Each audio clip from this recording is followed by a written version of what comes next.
Halo hai, Rejosari Channel menyapa lagi.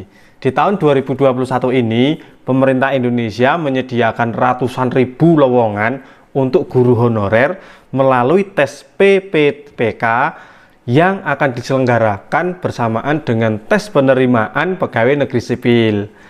Rangkaian tes akan dimulai pada tanggal 31 Juni 2021. Formasi guru P3K tersebut akan dibagi menjadi 3 kementerian dan lembaga, antara lain guru yang diangkat oleh Kemendikbud, guru yang diangkat oleh Kementerian Agama, dan guru yang diangkat oleh pemerintah daerah. Kali ini kita akan memberi sedikit informasi mengenai susunan tes P3K guru di tahun 2021.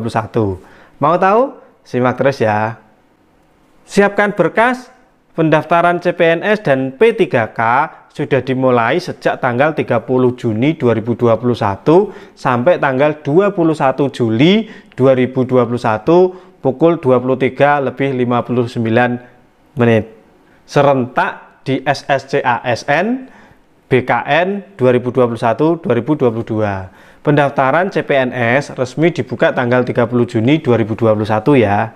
Pendaftaran hanya di satu portal di sscasn.bkn.go.id ya. Namun, bila ingin informasi terbaru seputar seleksi CPNS, silahkan bisa dicek di bawah ini ya.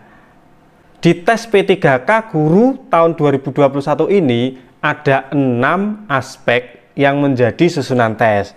Antara lain, tes integritas dan sosiokultural, tes pedagogik umum, kompetensi teknis, tes bakat skolastik atau TBS, tes kemampuan manajerial, dan tes wawancara. Nah, setiap aspek sangat penting untuk dipelajari dan diantisipasi agar teman-teman dapat dinyatakan lolos tahapan selanjutnya. Yang pertama adalah tes integritas dan sosiokultural. Dalam tes ini, calon pelamar akan diberi susunan pertanyaan yang akan memperlihatkan kemampuan integritas dan sosiokultural.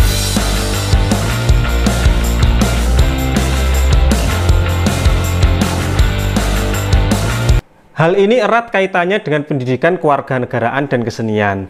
Di sini juga diberikan pertanyaan yang menunjukkan pengetahuan, keterampilan, dan sikap atau perilaku calon pelamar dalam berinteraksi dengan masyarakat majemuk dalam aspek agama, kebangsaan, suku, dan budaya, wawasan, moral, nilai-nilai, etika, emosi, dan prinsip dalam peran calon peserta sebagai berkat bangsa. Susunan tes ini antara lain ketertiban sosial, pembangunan sosial, empati, pengendalian diri, budaya lokal, unsur kebudayaan, kebudayaan nasional Indonesia, pertanyaan yang berhubungan dengan kualitas diri. Dalam tes ini nantinya akan terdiri dari 10 hingga 20 soal. Yang kedua adalah tes pedagogik umum. Yang dimaksud dengan pedagogik yakni suatu ilmu yang mengkaji bagaimana membimbing anak, bagaimana cara mendidik berhadapan dengan anak didik, apa tujuan dalam mendidik anak, serta apa tugas seorang pendidik dalam pendidikan anak. Tes pedagogik umum ini tersusun dalam perencanaan pembelajaran di mana ada sejumlah soal mengenai perumusan indikator kompetensi serta pencapaian dalam pembelajaran berdasarkan pada standar kompetensi lulusan. Yang ketiga, tes kompetensi teknis. Dalam tes ini akan tersusun oleh pertanyaan mengenai kemampuan kompetensi teknis calon pelamar, antara lain mencakup pengetahuan calon pelamar sebagai guru dalam sistem ajar kepada siswa, serta bagaimana seorang guru memberi penilaian pada kinerja siswa.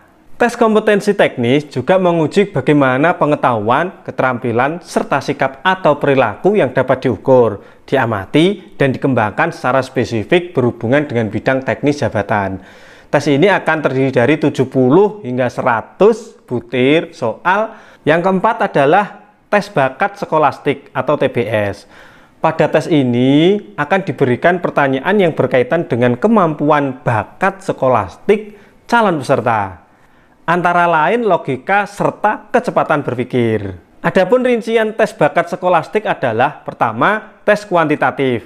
Dalam tes ini tersusun soal yang berguna untuk mengukur kemampuan matematis sederhana, penggunaan logika angka dalam penyelesaian masalah yang berhubungan dengan angka, yakni geometri, aritmatika, dan aljabar, serta deretan angka juga untuk mengukur pemahaman konsep matematika. Yang kedua adalah tes verbal. Dalam tes ini tersusun soal yang berguna untuk mengukur kemampuan calon peserta dalam penggunaan logika verbal untuk penyelesaian masalah berkaitan dengan masalah kata atau bahasa, mencakup wacana, sinonim, antonim, dan analogi. Yang ketiga adalah tes penalaran. Dalam tes ini tersusun soal yang berguna untuk mengukur kemampuan dalam memilih dan mengorganisasi informasi relevan dalam penyelesaian masalah mencakup analitis, logis, dan diagram. Yang kelima, tes kemampuan manajerial.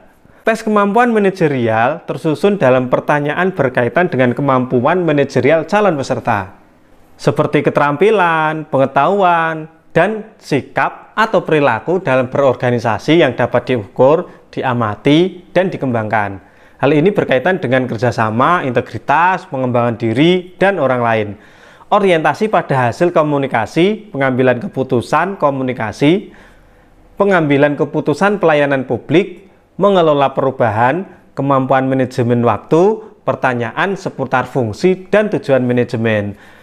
Tes ini tersusun dari 20 hingga 30 butir soal. Nomor 6, tes wawancara. Dalam tes wawancara terdapat beberapa soal pertanyaan yang akan diberikan pada calon peserta yang berkaitan dengan beberapa aspek, antara lain profesionalisme calon peserta sebagai ASN. Rojosari Channel di subscribe dan loncengnya dibunyikan ya, karena ini berhubungan dengan kependudukan dan catatan sipil, baik KK, KTP, akte kelahiran, akte kematian. Jadi kalau ada pertanyaan yang berkaitan dengan kependudukan dan catatan sipil, saya sudah upload banyak sekali video tentang kependudukan dan catatan sipil. Silakan di kolom komentar, segera akan saya jawab. Kita selesaikan bersama-sama permasalahan teman-teman yang dihadapi. Pertanyaan seputar alasan serta motivasi calon peserta dalam mendaftar ASN P3K, pendapat calon peserta mengenai guru profesional, pertanyaan seputar kewarganegaraan dan Pancasila. Pendapat calon peserta mengenai perbedaan pengajar dan pendidik. Pertanyaan seputar Pancasila sebagai dasar negara Indonesia.